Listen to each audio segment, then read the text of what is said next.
Thân chào cả nhà, không nên xem chùa đâu đó. Nhớ đăng ký, like, comment để ủng hộ team nha. Tôi nhường chỗ cho một bà già trên xe buýt. Bà ấy nhìn tôi một cách biết ơn, rồi đột nhiên nhìn chằm chằm vào tôi một cách u ám, nói: cô gái mượn chết không mượn sống. Cô không còn lâu nữa. Tôi sửng sốt. Bà già trước mặt mặc áo choàng vải bố màu xám, hai chuỗi hạt Phật treo trên ngực, mặt đầy nếp nhăn nhưng tinh thần phấn chấn, dường như có một loại hào quang lớn. Cô gái, trước đây có ai đó đã sinh con bên cạnh bạn không? Hắn chậm rãi mở miệng. Ha ha ha, bỏ chết không bỏ sinh. Số mệnh này nhiều lần. Tôi sợ là cô không chịu nổi. Trái tim tôi bỗng nhiên trùng xuống. 5 ngày trước, bạn thân nhất của tôi Lâm Mỹ Lệ bụng to tìm tôi giúp đỡ. Hắn bị cặn bã bỏ rơi, mất liên lạc hơn nửa năm, cuối cùng cũng tìm được tôi. Tôi thương hắn, chăm sóc cẩn thận, ngay cả khi cô ấy đang mang thai, tự mình đưa cô ấy đến bệnh viện.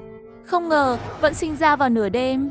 Từ ngày đó, tôi bắt đầu cảm thấy có gì đó không chóng mặt, mất ngủ, tức giận sai người, thậm chí liên tiếp xui xẻo. Ví dụ như hôm nay tôi đi xe buýt, bởi vì 2 ngày trước xe của tôi bị đâm. Ha ha ha. Cô gái nhỏ cho tôi 30.000. Tôi có thể giúp bạn giải quyết. Bà cụ giơ 3 ngón tay ra, trong giọng nói có sự chắc chắn không thể nghi ngờ. Nhìn bà ta kìa. Tôi đột nhiên tỉnh dậy. Đây không phải là một kẻ nói dối sao? Tôi lạnh lùng khoát tay. Thưa bà, đừng đùa, tôi không có tiền, bạn đi tìm người khác đi. Hắn không giận, mà là nhét một tờ giấy may mắn màu vàng trong túi. Lấy được rồi, về nhà xem, có một cái ở góc đông nam không? Búp bê gồm mắt đỏ. Tin tôi đi, lấy tờ này đốt cho búp bê. Nói xong hắn xuống xe, khi đi để lại một tấm danh thiếp.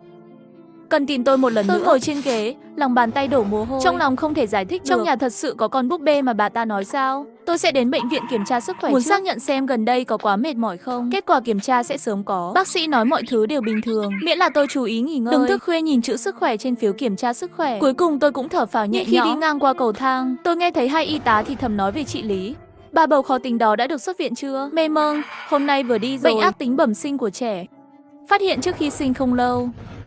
Nhưng cô ta khăng khăng muốn xuất viện, nói đứa bé không sao, đứa bé đó sinh non, nghe nói sinh ra trên xe thật đáng thương. Bước chân của tôi, đầu óc hơi ù một chút. Người phụ nữ mang thai mà họ nói đến có phải là Lâm Mỹ Lệ? Tôi nhớ lại ngày đó, cô ấy bảo tôi đưa cô ấy đến bệnh viện này. Khi đứa trẻ chào đời không mở mắt không khóc, ý tôi là em bé sơ sinh yếu đuối. Không nghĩ nhiều, lời nói của bà lại vang vọng trong đầu. Hắn đang mang thai đứa bé sắp chết. Mượn mạng của bạn mới trở thành một thai nhi tốt.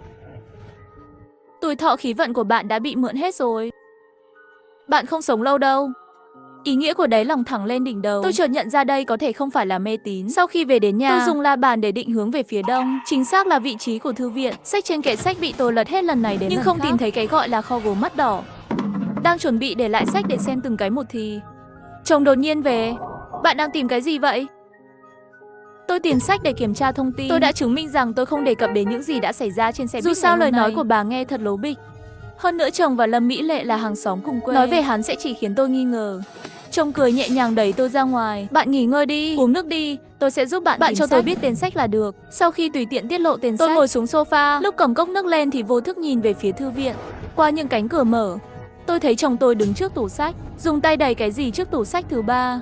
Động tác của anh ta làm cho tim tôi căng thẳng, giấu trong tủ sách. Nửa đêm, tôi lặng lẽ đứng dậy và đi vào thư viện trong bóng tối. Đứng ở ngăn thứ 3 tủ sách trước, tôi mò mẫm tìm một công tắc bí mật. Sau khi nhấn, kèm theo âm thanh của gỗ trượt, một ông tối xuất hiện trước mắt. Bằng ánh sáng yếu ớt của đèn pin, tôi đã thấy thứ gì đó trong ngăn tối. Một con búp bê gốm, mắt hắn đỏ như là máu, nhìn chằm chằm vào tôi trong trạng thái hoảng hốt. Tiếng cười của một em bé vang lên. Giọng nói đó huýt sáo, cuối cùng biến thành một giọng nói kỳ lạ, hỗn độn. Tiếng vọng trong thư viện. Cơ thể tôi tập trung vào việc hỏi cái gì, thứ vô hình, chỉ trói buộc, không cử động được. Ngay lúc này, giấy nổi trong túi đột nhiên bay ra ngoài, phát ra ánh sáng màu vàng nhạt. Tôi dần dần tỉnh lại, nhanh chóng lấy giấy nổi và nhắm vào búp bê. Giấy nổi tự bốc cháy, cho tàn cháy được búp bê hấp thụ hoàn toàn. Tôi không vội vàng đối phó với những con búp bê kỳ lạ, mà là đưa hắn trở lại, cẩn thận đóng lại trước khi sự thật không rõ ràng. Tôi không thể dễ dàng giật mình. Vừa mở cửa thư viện, chồng tôi đứng ở cửa chặn đường tôi. Hắn ngẩng đầu lên, đôi mắt trống rỗng làm tôi sợ hãi. Vợ làm gì ở thư viện muộn thế? Lời nói của hắn bình tĩnh, nhưng có một sự u ám không thể tả nổi. Không sao đâu, chồng. Tôi chợt nhớ ra, ngày mai phải dùng những tài liệu đó đến xử lý một chút. Tôi miễn cưỡng nở một nụ cười. Không, về giường đi. Tôi cố gắng đẩy anh ta trở lại phòng. Hắn lại quay người đi vào thư phòng. Bạn ngủ trước đi. Tôi tìm vài thứ. Sự bất thường của chồng khiến da đầu tôi tê dại. Hơn nửa đêm này vào thư phòng rốt cuộc là vì cái gì? Con búp bê gốm này có thể là anh ta không? Nếu vậy, tại sao anh ta lại làm như vậy? Chẳng lẽ giữa hắn và Lâm Mỹ Lệ có bí mật nào tôi không biết không? Nghỉ trưa ngày hôm sau, tôi hẹn vội Tân bà đến công ty dưới lầu gặp mặt. Khoảnh khắc nhìn thấy bà ấy xuất hiện, tôi dường như đã nắm được ống hút cứu mạng cuối cùng. Trên xe buýt, tôi nhường chỗ cho một bà già. Bà ấy nhìn tôi với vẻ biết ơn, rồi đột nhiên nhìn chằm chằm vào tôi một cách u ám, nói: "Cô gái bỏ chết không bỏ sinh, cô không còn sống lâu nữa. Bà giúp tôi." Tôi đã làm như bà nói rồi, tôi cũng đốt giấy nổi rồi. Bây giờ số phận của tôi có nên đổi lại không? Bà Tần nhìn tôi lo lắng. "Này cô gái, đôi mắt của con búp bê đó là từ vết máu của bạn. Phá vỡ tờ giấy nổi chỉ là vì bạn thêm 2 ngày nữa." Trái tim tôi lạnh một nửa. "Vậy thì sao? Làm ơn cứu tôi." Bà Tần không vội trả lời, mà là giơ 3 ngón tay lên. Không chút do dự lấy điện thoại ra, chuyển cho bà ta 30.000 tệ. Sau khi xác nhận chuyển tiền, bà Tần lúc này mới gật đầu có tiền. Nguyên nhân tôi cũng dám nhận. "Đi nào, đi với tôi về nhà."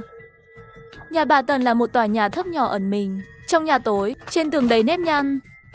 Hắn lục trong tủ ra một khối ngọc bội đế cho tôi. Mảnh ngọc bội này tạm thời có thể áp chế xung quanh bạn.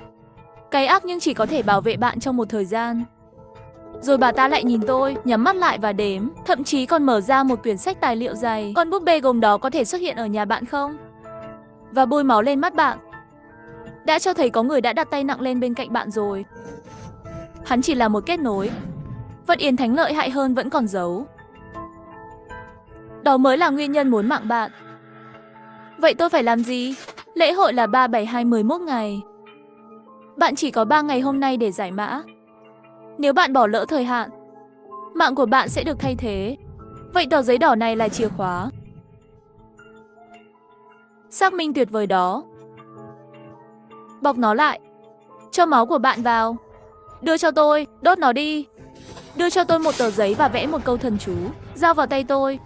Trên đường về công ty, đầu óc tôi rối bời. Nửa tháng trước, Lâm Mỹ Lệ đến nhà tôi ở 2 ngày. Lúc đó, tôi vô tình cắt tay khi đang gọt táo. Lúc đó chồng tôi giúp tôi băng bó, thậm chí dùng khăn giấy bắt được máu chảy xuống. Nghĩ đến chuyện hôm qua hắn làm trong thư viện. Và ngăn tối đó, tôi càng cảm thấy có gì đó không ổn. Con búp bê gồm đó rất có thể là do chồng tôi đặt. Mà tại sao hắn lại liên thủ với Lâm Mỹ Lệ hại tôi? Cắn răng, tôi quyết định bắt đầu với Lâm Mỹ Lệ trước. Tôi mua một ít hoa quả. Một nhà, mở cửa là một bà già bị mù một mắt. Hốc mắt tối đen của hắn nhìn có chút đáng sợ. Hắn nhìn từ trên xuống dưới chỉ bằng một mắt. Trong ánh mắt có chút thẩm sự. "Bạn tìm ai?" Tôi sửng sốt. Tôi luôn cảm thấy khuôn mặt của bà ấy có chút quen thuộc, nhưng nhất thời không nhớ ra. "Bạn đến rồi." Lâm Mỹ Lệ từ phòng ngủ đi ra, nụ cười trên khuôn mặt. Nếu không có những điều kỳ lạ này xảy ra, tôi sẽ không bao giờ nghi ngờ cô ấy đối xử với tôi. Ở trường đại học chúng tôi sẵn sàng. Hắn thậm chí là cầu nối giữa tôi và Lý Vĩ. "Sao vậy? Bạn vừa sinh con xong trông rất đẹp." Tôi cố gắng làm dịu bầu không khí, khen ngợi một câu. Nhưng gần đây sức khỏe tôi không được tốt. Tôi cứ tưởng là cô ta nói, cả người giống như bị vận xui vây quanh. Cảm giác như gặp phải thứ gì đó không sạch sẽ. Đang có kế hoạch tìm một bậc thầy để xem. Biểu cảm trên mặt cứng đờ vài giây, ngẫu nhiên vắt một nụ cười. "Sao lại thế? Bạn đang ở trong tình trạng tốt. Da trắng mềm, ngay cả quầng thâm dưới mắt cũng không có. Đừng nghĩ nữa." Bà già mù, bà cụ cầm 2 ly nước đặt trước mặt tôi. Đây là tôi giả vờ hỏi bừa bãi. "Cô ấy là hàng xóm của làng chúng ta. Tạm thời không có chỗ ở, tôi không có ai để nói chuyện cả. Để cô ta đến ở vài ngày." Lâm Mỹ Lệ trả lời. Bà lão gật đầu không nói gì, quay người đi vào phòng khác. Ngay khi bà ấy đóng cửa, đôi mắt đó nhìn chằm chằm vào tôi một chút. Nhìn cốc nước trước mặt, tôi không thể không nghi ngờ, sợ bên trong có thứ gì đó. "Chúng ta đi xem đứa bé đi." Tôi giả vờ vô tình thay đổi chủ đề. "Tiểu Bảo đang ngủ, lần sau xem lại nhé." Giọng cô ấy vẫn chưa rơi. Đẩy cửa ra, con mèo trong cúi không nhúc nhích. Nước da rõ ràng, mắt bẩn đen, trông vô hồn. Cái nhìn kỳ lạ này làm tôi nhớ đến con búp bê gồm tối qua. Bên tai dường như lại muốn đứng lên thành nhân hài nhi. Tiếng cười lập tức bị lạnh đi. "Tiểu Bảo ngủ thật thơm." Vậy thì tôi sẽ không làm phiền nữa. Tôi nở một nụ cười cứng ngắc và nhanh chóng quay lại. Lâm Mỹ Lệ thở phào nhẹ nhõm, kéo tôi trở lại phòng khách, bảo bà già đi trông trẻ. Trong đầu tôi toàn là khuôn mặt của đứa trẻ đó. Không muốn nói chuyện. Cuối cùng tôi lấy lý do sức khỏe không tốt để rời đi. Lúc đi, tôi nghe thấy một tiếng cười kỳ lạ ở cầu thang. Không thể không nhìn lại nhưng không thấy gì cả. Nửa đêm tôi mơ màng tỉnh dậy, phát hiện chồng bên cạnh mất tích. Trong thư viện ẩn ẩn truyền đến âm thanh. Cả một chân trang đến gần, nghe thấy anh ta gọi điện thoại. "Búp bê gốm hình như hỏng rồi. Con muốn dùng chút máu của hắn lên mắt sao? Không phải mẹ cô ấy đã chết từ lâu rồi sao?" Bên kia điện thoại truyền đến âm thanh của bóng tối. "Không sao, búp bê gốm chỉ là giấy tròn. Đưa Tiểu Bảo qua đây." Dùng máu trái tim của hắn nhỏ vào miệng Tiểu Bảo. "Mọi thứ đã xong. Yên tâm đi, lần này sẽ không đi công tác nữa. Giọng nói trong điện thoại và Lâm Mỹ Lệ.